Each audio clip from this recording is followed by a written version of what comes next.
आपण आता जाणार आहोत आजचा आपला टॉपिक. आता हेमाताई तर एवढ्यावर हँड रेज लई लेट दिला तुम्ही हेमाताई. आता उद्याला परत भारी आवरून बसायची संधी आहे तुम्हाला, आणि तुम्हाला हँड रेज देता यायला लागलं, तुम्हाला छानपैकी सकाळी सकाळी मस्तपैकी आवरून बसलो, तर आपल्याला उद्याला पण भारी आवरून बसायची संधी आहे. त्यामुळे जयश्रीताई आणि हेमाताई पहिला उद्याला तुमचाच घेणार आहे एक्सपिरियन्स, लवकर बसा.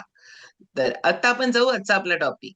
कारण आजचा टॉपिक आहे ना, त्या टॉपिक मध्ये आपल्याला आपण सगळं करायला लागलोय, हे सगळं करायला लागलोय हे चांगल्या हेल्थसाठी. आणि ही चांगली हेल्थ कशावर डिपेंड असते, तर आपल्या इम्युन सिस्टीमवर. सगळेच लोक करतात, मग सगळ्याच लोकांना पावसाळा येतो, सगळेच आजारी पडतात का? नाही पडत. सगळे लोक काम करतात स्वतःच्या हेल्थवर, लगेच रिझल्ट येतो का सगळ्यांना? काही जणांना येत नाही. आणि ते डिपेंड आहे तुमच्या इम्युन सिस्टीमवर. आणि आजचं फ्युअल इन्फॉर्मेशन घेऊन येत आहेत विजय शेट्टी सर. जोरदार क्लॅप करणार आहोत. योग पंडित, योग प्राध्यापक, नॅचरोपॅथिस्ट, छानपैकी 40+ वर्षाचा एक्सपिरियन्स आहे योगाचा, स्वतःची साधना जबरदस्त, आणि त्याचबरोबर त्याच पोट तिडकीनं समोरच्याला पण सांगत असतात की बाबा रे, हेल्थ खूप चांगला आहे, नाही चांगलं ठेवलास तर तुला डॉक्टरांच्याकडे जावं लागेल, नाही चांगलं ठेवलास तर तुला मेडिसिन खावे लागतील. आणि हे पण काम करतात ते, मेडिसिन द्यायचं पण. त्यामुळे जाऊ आपण आता विजय शेट्टी सरांच्याकडे. Continue Shetty sir. Sumit sir all mute टाका. येस. गुड मॉर्निंग सगळ्यांना. चला, गुरुवार म्हटलं की आपला फ्युल इन्फॉर्मेशन असते, आणि आजचं जे फ्युल आहे ते सगळं सर अनम्यूट करा. आता ज्यावेळी डॉक्टरांचा टॉपिक होता, नेहा जाधव डॉक्टरनी मांडलं होतं बघा, सीझन प्रमाणे या दिवसामध्ये तुम्हाला, पावसाळ्याच्या दिवसामध्ये तुमचं आरोग्य का बिघडतं, तर ते डॉक्टर नेहा जाधवने त्या ठिकाणी सांगितलं होतं. या दिवसात पावसाळ्यात म्हणजे आमचा डॉक्टरांचा पण औषध दुकानदारांचा सीझन असतो, आरोग्य बिघडतं ना, तुम्हाला डिसेंट्री लागते, ताप येतो, अमुक तमुक वगैरे असते की नाही. त्यामुळे मेडिकल फील्ड मधले औषध दुकानदार, डॉक्टर, सगळ्यांचा आमचा सीझन असतो. दिवाळीला कसं व्यापारी लोकांचा सीझन असतो की नाही, तर तसं हे आमचा पण इथं आता हा सीझन असतो. तर असू दे, तुमचं पण बिघडल्याशिवाय आमचं पण चालायला पाहिजे की नको? सगळ्यांचं, डॉक्टरांचं, दुकानदारांचं, सगळ्यांचं चालायला पाहिजे की पोट. लक्षात आलं काय? असं का नाही, आपल्या आरोग्यावर आपणच काम करायचं असते. तर आजचं जे फ्युल इन्फॉर्मेशन आहे की नाही, तर त्याचं नाव आहे इम्युन हेल्थ. आता हे आपल्याला खरोखर वी मस्ट बी व्हेरी प्राऊडफुल. काय तर भारतानं आहे की नाही संपूर्ण जगाला 2 देणग्या दिल्या, आणि त्या 2 देणग्या कोणत्या? एक आयुर्वेद शास्त्र आणि दुसरं योगशास्त्र. हे ओरिजिनल भारतातलं आहे, आयुर्वेद आणि योग. आणि सगळ्यात महत्वाचं म्हणजे शतायुषी फॅमिलीचा जो बेस आहे, तर तो पूर्णपणे योगाचा आहे. आम्ही जे आता प्रमुख लोक आहोत ते सगळे योगातले एक्सपर्ट आहोत. आणि सगळं तुम्हाला जे बाकी आम्ही इथं जे तुम्ही आता रोगमुक्त, औषधमुक्त जे लोक होत आहेत, तर त्या सगळ्या ह्याच्यामध्ये योगशास्त्राचा सुद्धा, योगाचा बेस आहे. आणि मग ते योगशास्त्र हे भारतानं जगाला दिलेली देणगी आहे, आणि आयुर्वेद शास्त्र. तर आजचं जे फ्युल इन्फॉर्मेशन आहे ते आयुर्वेद बेस आहे, आयुर्वेद बेस. आता आयुर्वेद ह्या शब्दाचा अर्थ काय? आयुर आणि वेद असे त्याच्यामध्ये 2 शब्द आहेत, आयुर आणि वेद. आयुर म्हणजे लाईफ, म्हणजे जीवन, आणि वेद म्हणजे काय? नॉलेज. तर जीवनाचं नॉलेज, संपूर्ण जीवनाचं नॉलेज. लक्षात आलं? तर ते आयुर म्हणजे लाईफ किंवा जीवन, आणि वेद म्हणजे नॉलेज, ज्ञान, म्हणजे जीवनाचं ज्ञान. हे सगळं त्या आयुर्वेद शास्त्रामध्ये आहे. आता आयुर्वेदामध्ये की नाही औषधाचं वर्णन पहिल्यांदा नाही आहे. तुम्हाला काहीतरी रोग झाले आणि मग ते औषध घ्या वगैरे असं पहिलं वर्णन त्याच्यामध्ये आयुर्वेदामध्ये त्याचं वर्णन नाही आहे. आयुर्वेद शास्त्रामध्ये पहिला वर्णन कशाचं केलंय, की तुमचं आरोग्य बिघडलंच नाही पाहिजे. लक्षात आलं काय? ॲलोपॅथीमध्ये कसं असतं, इंग्रजी औषधामध्ये तुमचं बिघडू दे, तुमचं आरोग्य बिघडू दे, मग मी तुम्हाला उपचार करतो. औषधोपचार वगैरे जो असतो की नाही, बिघडल्यानंतर असतंय. तर इथं आयुर्वेद शास्त्रामध्ये कसं आहे, prevention is better than cure. तुमचं आरोग्य बिघडूच नये हे सगळं पहिला त्याच्यामध्ये वर्णन केलेलं आहे. मग तुमचं कसं आहे बघा, ऋतुमान असते की नाही, ऋतुचर्याप्रमाणे कोणत्या दिवसामध्ये काय खायचं, काय करायचं, म्हणजे तुमची लाईफस्टाईल कशी असली पाहिजे, हे सगळं दिनचर्या, ऋतुचर्या कशी पाहिजे. ती अनहेल्दी असेल तर तुमचं आरोग्य बिघडतं. मग तिथं तुम्ही कसं रिपेअर करायचं, म्हणजे टोटल पहिल्यांदा सगळं जे आहे की नाही, हे सगळं तुमचं खाणं-पिणं तुमचं एवढं व्यवस्थित तिथं वर्णन केलंय, की त्याप्रमाणे जर तुम्ही केलं तर तुमचं आरोग्य बिघडणारच नाही. लक्षात आलं? हे सगळं वर्णन पहिलं आयुर्वेद शास्त्रानं केलेलं आहे. आणि एवढं सगळं पाळून सुद्धा, दिनचर्या, ऋतुचर्या, लाईफस्टाईल एवढं सगळं इकडं-तिकडं करून सुद्धा, आणि मग तुमचं जर आरोग्य बिघडलं, तर तिथं काय केलंय, औषधाचं वर्णन केलंय. म्हणजे सुरुवातीला औषधाचं वर्णन वगैरे आयुर्वेदानं तिथं नॉलेज दिलेलं नाही आहे. तुमचं प्रिव्हेन्शन म्हणून जे आहे की नाही, तर ते त्या ठिकाणी सगळं वर्णन केलेलं आहे. आता मी आजच्या टॉपिकची जी सुरुवात आहे की नाही, ती थोडी उलटी करतो. उलटी करतो म्हणजे काय उलट, की तुम्हाला प्रॉडक्टचं इन्फॉर्मेशन मी देणारच आहे. तर ह्याचा जो मेन उपयोग आहे की नाही, तर तुम्हाला ह्याचा का उपयोग आहे? आता ह्या दिवसामध्ये तुम्हाला रोगप्रतिकारक शक्ती आपली कमी होते. मग फक्त ह्याच दिवसात होते काय? इतर वेळी सुद्धा होऊ शकते, होत असते. मग त्याचे सायन्स काय?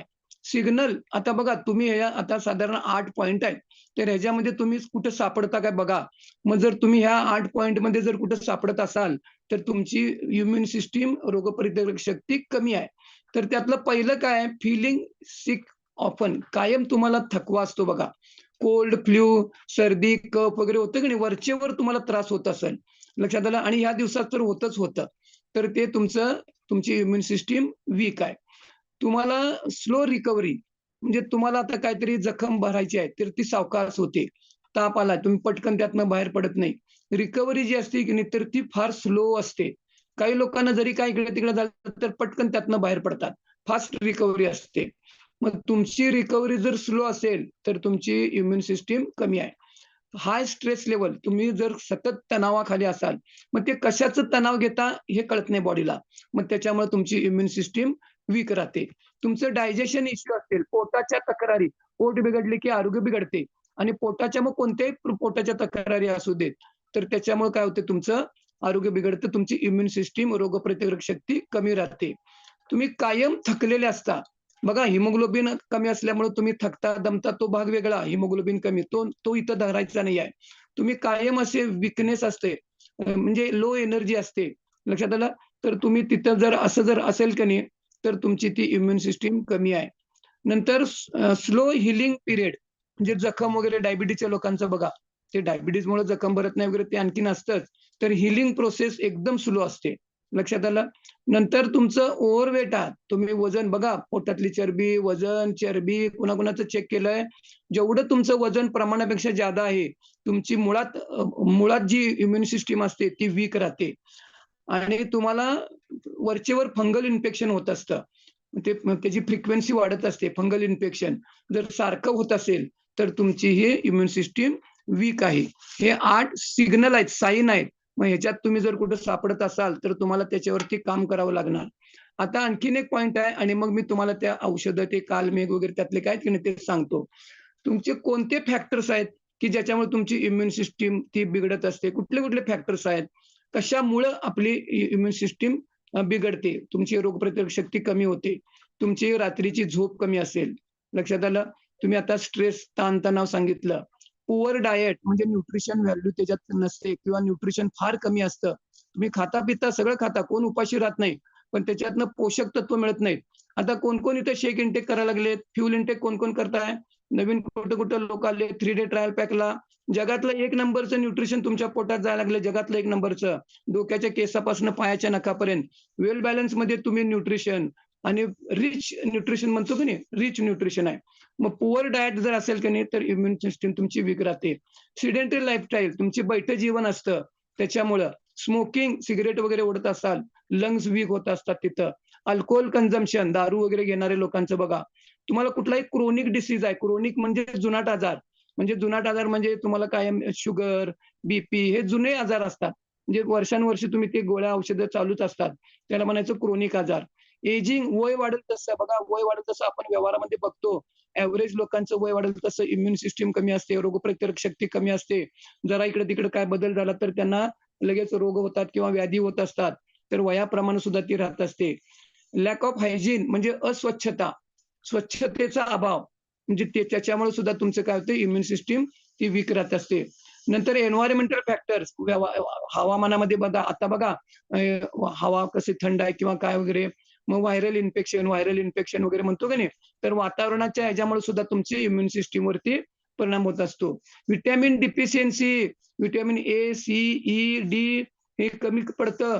तुम्हाला वाटतंय मी काजू, बदाम, फळं खातो, अमुक खातो, तमुक खातो. हे व्हिटॅमिन्स कमी पडत असतात आणि त्याच्यामुळे तुमची इम्युन सिस्टम रोगप्रतिकारक शक्ती कमी राहते.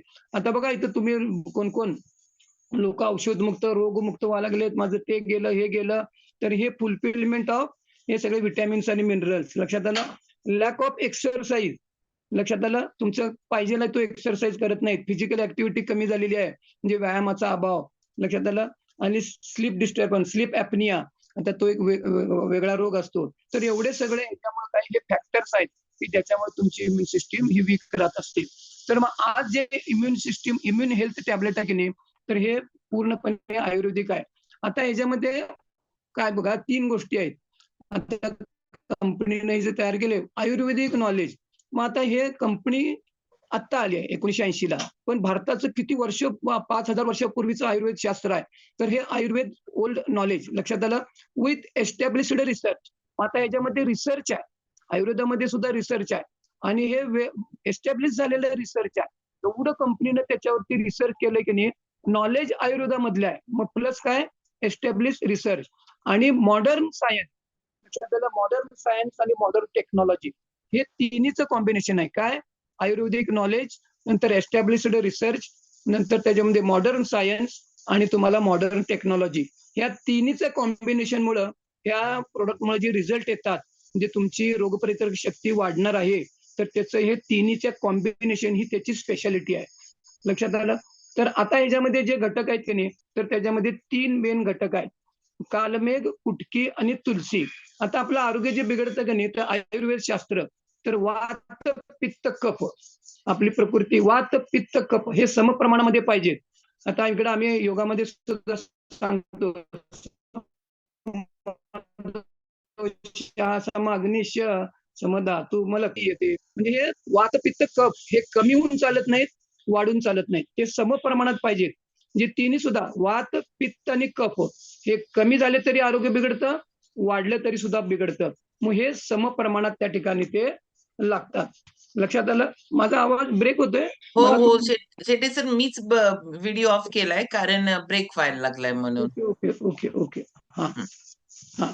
तर आपल्याला बघा, हे समप्रमाणात ऍव्हरेज लोकांचे नसतात, वात, पित्त, कफ, आणि त्याच्यामुळे आपल्याला काय होत असते, तुमची इम्युन सिस्टीम वीक राहते आणि आपलं आरोग्य बिघडत असतं. सगळे आयुर्वेद डॉक्टरवाले बघा, तुम्हाला ते तुमचं वात, पित्त, कफ त्यांना ते कळतं, तुमचं ते बॅलन्स करण्याचं ते औषधाच्या माध्यमातून करत असतात. मग हे आपलं बिघडतं का? तर मग इथं कालमेघचा आता कसा तुम्हाला उपयोग पडतो. पहिलं जे आहे की नाही कालमेघ, त्यातलं इन्ग्रेडियंट आहे कालमेघ, कुटकी आणि तुलसी.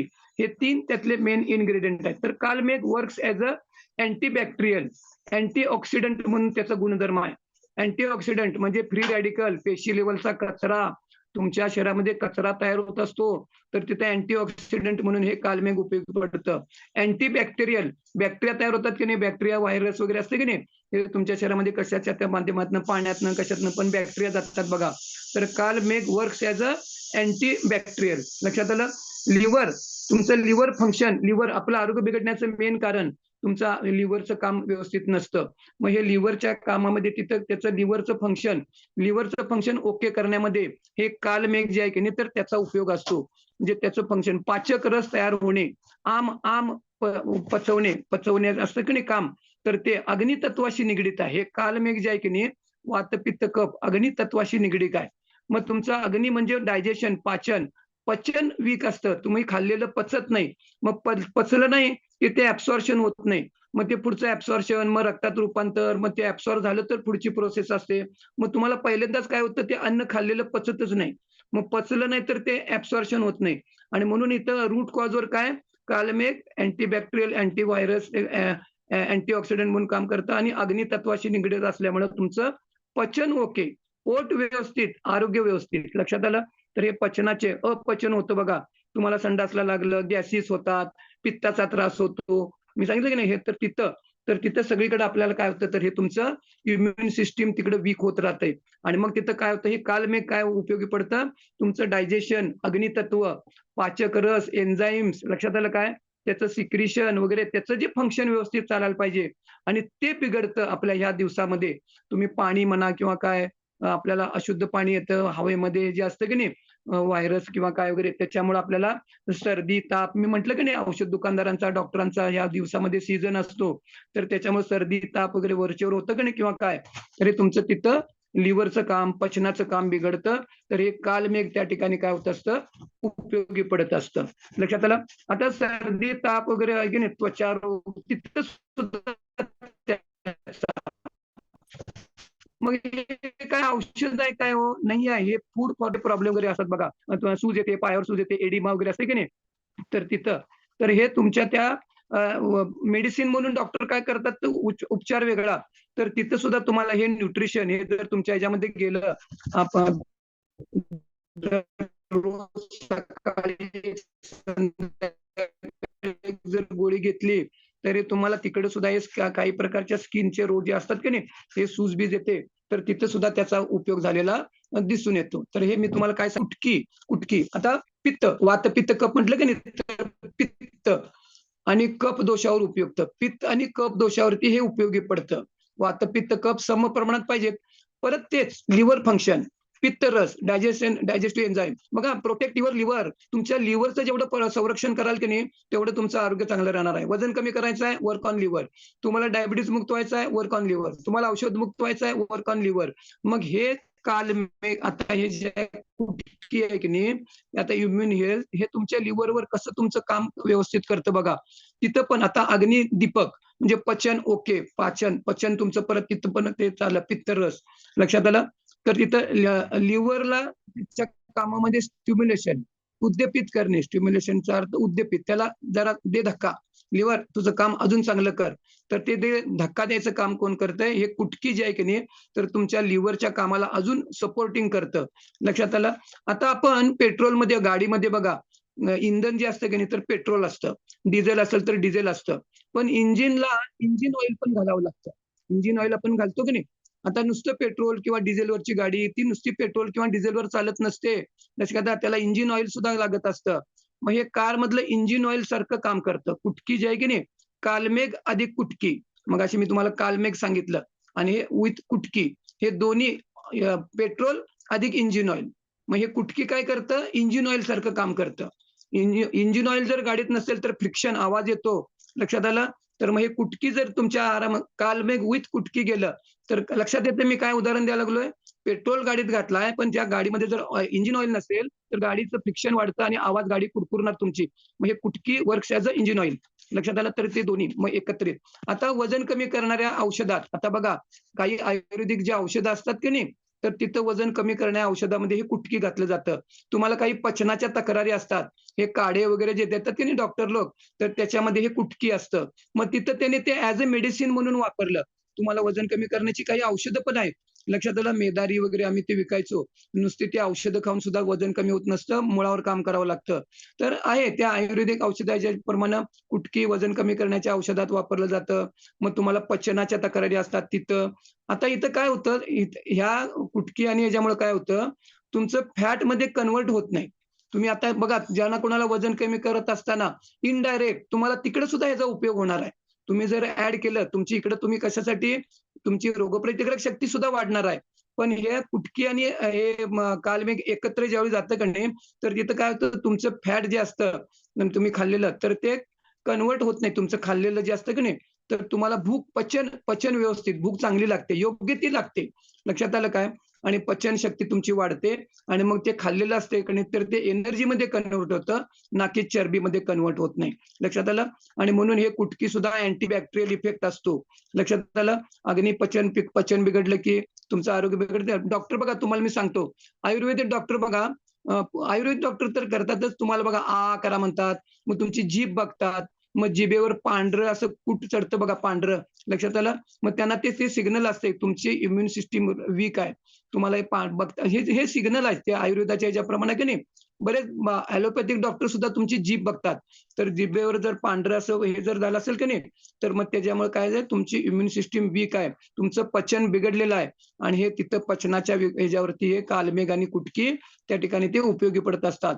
लक्षात आलं. लाळ तयार होत नसते, अमायलेज मिसळत असतं, कार्बोहायड्रेट तोंडापासनं. आता हे सगळी ती प्रोसेस आहे. आपण खात नाही की नाही, चावून खात नाही वगैरे. मग आम्ही आमच्या कॉलवरती हे सगळं तुम्हाला गाईड करतो. इकडे जे लोकांना रिझल्ट यायला लागलेत की नाही, इकडे चावून खावा वगैरे, तर त्याचा पण त्या ठिकाणी रोल असतो. लक्षात आलं. तर हे कुटकी अँटीबॅक्टेरियल, पचन शक्ती वाढतं, अमुक-तमुक. आणि हे इंजिन ऑइल आणि पेट्रोलचं एकत्रित कालमेघ अधिक कुटकी. तसं त्याचा वापर असतो. आणि तिसरं इन्ग्रेडियंट जे आहे की नाही तर ते तुळशी. आता तुळस आपल्याला माहिती आहे की नाही, सगळ्यांना माहिती आहे. तुळशीचा काढा वेगळा की आपण तुळशीचा काढा करून वगैरे पितो. सगळे जे कप सिरप असतात की नाही, तर त्या सगळ्या कप सिरपमध्ये सगळ्यामध्ये तुळस असते. लक्षात आलं? बेस्ट मेडिसिन आयुर्वेद शास्त्रातलं बेस्ट जर काय असेल तर तुळस. प्राणतत्वाशी निगडीत आहे. लक्षात आलं? प्राणतत्वाशी निगडीत. वर्क्स ॲज अ अँटीव्हायरल, अँटीबॅक्टेरियल. लक्षात आलं? म्हणून तर सगळे डॉक्टर आता या तुळशीच्या असते की नाही, तर त्यातल्या त्यांच्या गोळ्या असू देत, काढा असू देत, तर त्याच्यामध्ये ते तुळशीचा अंश घातलेलाच असतो त्याच्यात. प्राणतत्व स्टिम्युलेट होतं. म्हणजे तुमचे लंग्स वीक राहतात. मग जेवढं प्राणतत्वाशी निगडीत तुमचं लंग्स, लक्षात आलं? Lungs virus. मग तुम्हाला बघा दूषित हवेतून हवा आपण घेतो की नाही, आता बघा हवा दूषित असते, मग ते तुम्हाला लंग्स वीक होतात त्यानं. त्या हवेतल्या त्या अँटीव्हायरल जे व्हायरस म्हणतो की नाही, तर ते तुमच्या श्वासावाटे लंग्समध्ये जातात. मग तुम्हाला सर्दी, ताप, खोकला वगैरे होते की नाही, मग तुम्हाला डॉक्टर अँटीबायोटिक वगैरे वगैरे अशी वेगळी औषधं देतात बघा. लक्षात आलं? मग इथं तुमची लंग्सची कॅपॅसिटी वाढवायचं काम. मग इथं आम्ही प्राणायाम वगैरे शिकवतो की नाही बघा, तिकडे तुम्हाला आम्ही ते पण शिकवतो. प्राणायामामुळे लंग्सची कॅपॅसिटी, कपालभाती वगैरे गाईडन्स खाली. मग तिकडे ते पण आहे. आणि इथं तुम्हाला हे ह्या इम्युन हेल्थ मधलं काय, लंग्सची कॅपॅसिटी तुम्हाला वाढवायची आहे, तर तिथं तुळशीचा रोल असतो. तुळशीमध्ये बेस्ट फायटोकेमिकल्स असतात. लक्षात आलं? फायटोकेमिकल्स. आणि त्याच्यामध्ये एक युजिनॉल म्हणून असतं. आता सांगतो मी तुम्हाला युजिनॉल. त्या तुळशीमध्ये युजिनॉल नावाचं असतं. बेस्ट अँटीसेप्टिक म्हणून काम करतं. लक्षात असतं? श्वासाशी निगडीत सगळं. तुळशीच्या झाडाजवळ श्वसन जर अभ्यास केला, कुणाला जरी काही प्रॉब्लेम असले, तर लक्षात आलं तर ते आयुर्वेद डॉक्टर किंवा यातले जे एक्सपर्ट असतात, तर त्या तुळशीच्या झाडाजवळ बसून तुम्ही प्राणायाम वगैरे जर आपण केला, तर तुमच्या लंग्सची कॅपॅसिटी अजून वाढते. लक्षात आलं? म्हणून दारामध्ये तुळस असावी म्हणतात बघा. तुळशीचं झाड वगैरे असतात की नाही, तर तिथं त्याचा तसा उपयोग होतो अँटीसेप्टिक म्हणून. आता नॅचरल किलर तुमच्या आता टी सेल्स असतात. लक्षात आलं? तर तिथं तुमचे पांढऱ्या पेशी ज्या असतात की नाही, तर त्या पांढऱ्या पेशी आपलं इम्युन सिस्टीम, जे तुमचं सैन्य म्हणजे काय, तर पांढऱ्या पेशी. मग त्या पांढऱ्या पेशी वीक होत असतात, तर त्यांची ताकद कमी होते, त्यांची संख्या कमी होते. तुमचं बघा ब्लड चेक करतात की नाही, तुमचे रक्त कमी होतं, तांबड्या पेशी, पांढऱ्या पेशी. मग जेवढ्या तुमच्यात पांढऱ्या पेशी कमी असतील, तर त्या वीक असतील, तर तुमची इम्युनिटी कमी राहते, रोगप्रतिकारक शक्ती तिथं कमी राहते. लक्षात आलं? मग तिथं तुमच्या त्या पांढऱ्या पेशींची पण ताकद वाढण्यास आहे की नाही, तर तिथं सुद्धा त्याचा उपयोग झालेला असा दिसून येतो. म्हणजे एकंदरीत तुम्हाला हे लक्षात आलं, तुळस, कालमेघ आणि कुटकी हे 3 विथ कॉम्बिनेशन एकत्रित. मग तुमचं काय होतं, वात, पित्त, कफ समप्रमाणात आरोग्य मस्त. लक्षात आलं? सकाळी एक गोळी घ्यायची, संध्याकाळी एक गोळी घ्यायची. या 2 गोळ्या घ्यायच्या. एकदा फोडल्यानंतर ते संपवायचं. मनी बॅक गॅरंटी आहे. लक्षात आलं? आता इथं बघा काही लोकांना तुम्हाला दुसरं कशामुळे तुमची रोगप्रतिकारक शक्ती झालेली असते. आता तुम्हाला दुसरे मोठे काहीतरी आजार झालेले असतात. लक्षात आलं? तुम्हाला जखम असते किंवा तुम्हाला कुणाला कॅन्सर आहे. कॅन्सरमधनं तुम्ही बाहेर पडलेला असता. मग त्या कॅन्सर असू दे किंवा तुम्ही इतर सुद्धा काही औषधं घेता. हे बाकी हेवी डोस असतात की नाही इंग्रजी औषधांचे, तर त्याच्यामुळे तुमची इम्युन सिस्टीम कमी राहत असते, वीक राहत असते. मग ती तुमची इम्युन सिस्टीम रोगप्रतिकारक शक्तीला बूस्ट करायचं, वाढवायचं. लक्षात आलं? तर हे तुम्हाला काय करत असतं, जखमा बऱ्या होत नाहीत, लवकर बऱ्या होत नाहीत. लक्षात आलं? हे सगळीकडे तुम्हाला काय होत असतं, इम्युन सिस्टीम वाढवायच्या अँगलनं तुम्हाला हे सगळीकडे. आणि हे आधी आलं केव्हा, हे कोरोनाच्या काळामध्ये इम्युनिटी वगैरे आहे की नाही, तर हे कोरोनाच्या काळामध्ये तिथं मग ते. आणि हे फक्त भारतात मिळतं. कारण का योग हे आयुर्वेद हे भारतातलं शास्त्र आहे. हे भारतामध्ये हे प्रॉडक्ट हे मिळतं सगळं. तर बघा आपल्याला कुणाकुणाला आपलं आरोग्य चांगलं पाहिजे, कुणाकुणाला हे सर्दी, खोकला, अमुक हे तर किरकोळ झालं, मी तुम्हाला लक्षात घ्या. तर आता मला सर्दी ना खोकला काही होत नाही. तर prevention is better than cure. मला माहिती आहे हे वात, पित्त, कफ रोज 2 गोळ्या घेतो, काहीही तक्रार नाही. हे न्यूट्रिशन ॲज अ न्यूट्रिशन म्हणून मी घेतो. माझ्या तब्येतीचा राज जो आहे की नाही, कोणी मला बघितलंय आणि माझी एनर्जी बघायची असेल तर 26 तारखेला या. मला फुगडीमध्ये हरवून दाखवा. लक्षात आलं? तर हे कारण काय, तर हे मी रेग्युलर इंटेक करतो. लक्षात आलं? तर हे आम्ही जे म्हणतो की नाही इकडे एवढ्या कॉन्फिडेंटली तुम्हाला सांगतो, विना काठी, विना लाठी, विदाऊट मेडिसिन, गरज आहे तिथं औषध घ्या. पण हे जे कॉन्फिडेंटली एवढे का सांगतो, तर हे जे आम्ही तुम्हाला नॉलेज देतो, योग शिकवतो आणि बाकी तुम्हाला आहारामध्ये बदल सांगतो. आणि मस्त सकाळी एक संध्याकाळी एक गोळी घेतली की नाही, कर्णाला कसे कवच कुंडल होते की नाही, कर्णाला कवच कुंडल होते, मग तसं तुमची इम्युनिटी वाढते. सकाळी एक, संध्याकाळी एक गोळी. लक्षात आलं? तर बेस्ट आपल्याला हे आहे. Okay madam? चलो जोरदार क्लॅप करू आपण शेटे सरांसाठी. रिअल फॅक्ट आहे.